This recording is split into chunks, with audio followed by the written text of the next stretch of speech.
welcome back. You're watching Morning Thailand with us, Kun Golf and me, Phai. We've got to update you on the developments on the case of murder of businessman and well-known prominent critic of Kun Thaksin Shinawat, Kun Ekayut Anchanbut, which was actually found dead.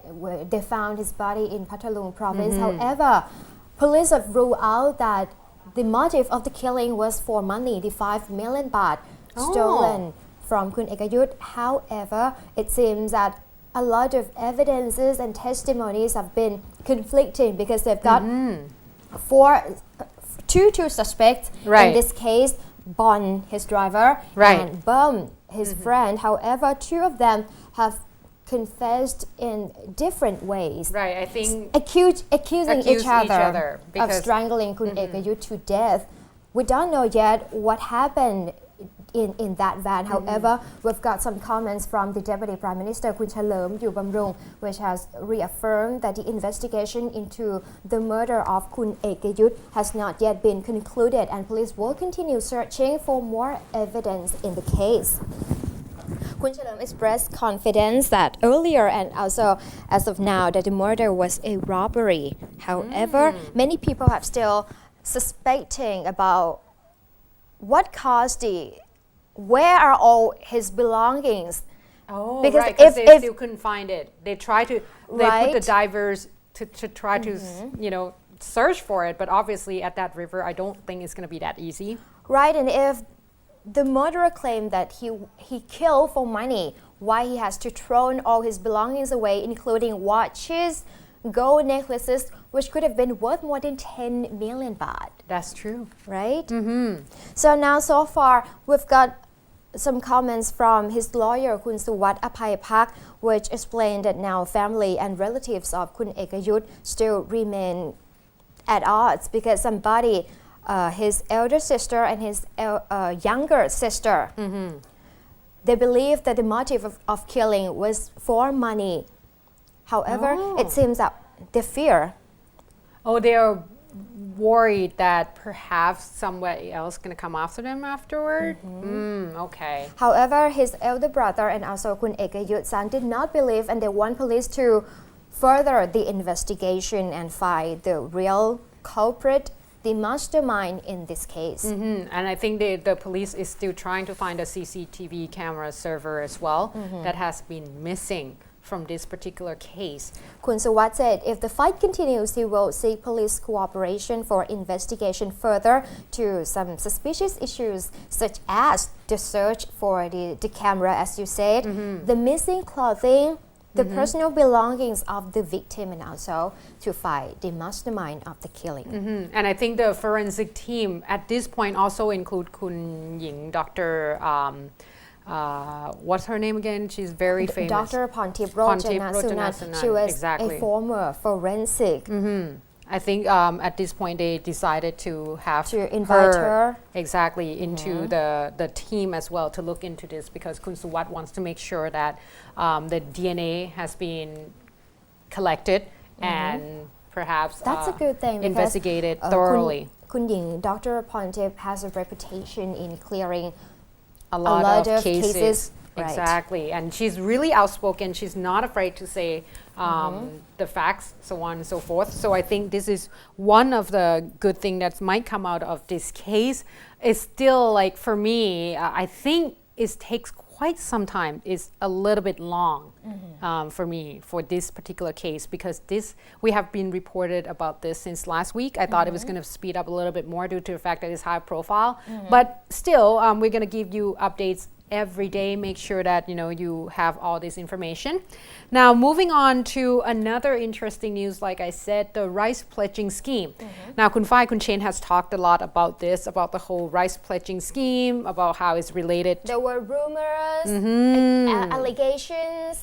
A lot of things happened in the rice pledging scheme, and we don't actually know what happened, how much we have losses or how much we've gained until yesterday. Exactly. This time we know it's not the 260 million as claimed by billion, as claimed by the Democratic Party. It is 136 billion baht altogether. So a little That's less, a but huge still, sum of money. Exactly, and due to the fact that, of course, like we said, 1 tons of rice, the government bought it for 15,000 baht per ton. So that's quite a lot due to the fact that the rice, the price for rice in the market at the time and even now is a lot lower than that. So that's create a lot of problem because a lot of farmer, if you're a small farmer, you probably get to sell those, and that's make it quite legitimate. However,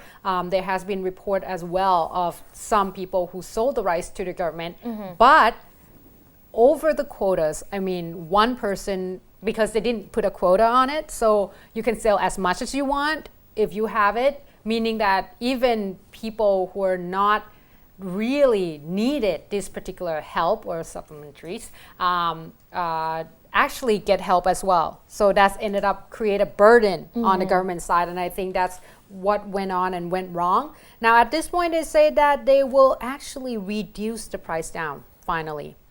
They say that that's a good news or not? Well, not for the farmer, obviously, because the farmer are hoping that they will get the same price.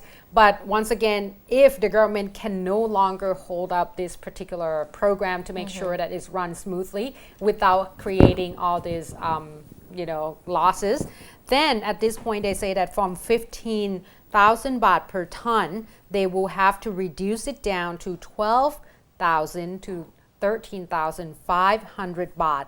And this is, of course, trying to adjust the price and make sure that this doesn't happen again. Now, Kun Phai, I don't know if you have seen on, I don't know, a lot of forward mails as well as messages online.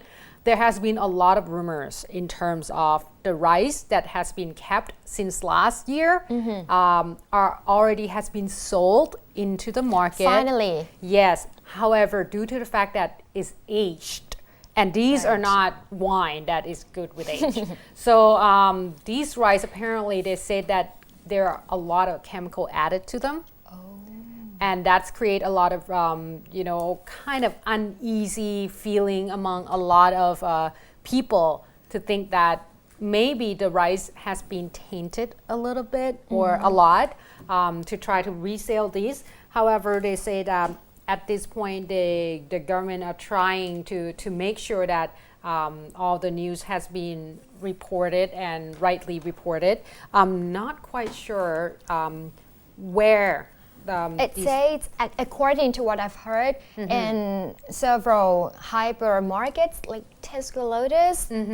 So at this point, I think the thing is, in the newspapers, there's no names that has been coming out and actually said it yet. But at this point, I think to be on a safe side, perhaps trying to get more information on it, try to do a little bit more research in terms of whether or not these rice, which brand would be the one that might be tarnished, and then try to stay away from that. But I think due to the fact that it has been spread quite fast, the government will have to look into this and make sure that it's safe to be eaten.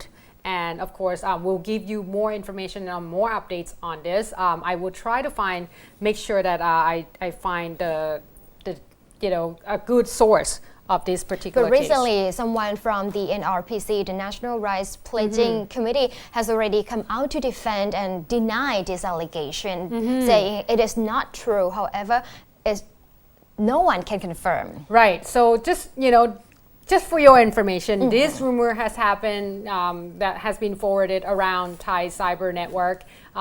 It's probably good for you to hear about it as well, being a foreigner, being expat here in Thailand, because obviously if you live in Thailand, you probably might want to have rice as your staple as well, not just bread. So another problem incur from the rice pledging scheme is the rotten grain rice in stock. This happened in Cha Cheong Sao province, Phnom Sarakham district. People there reported a bad smell coming from the rice stock because this rainy season.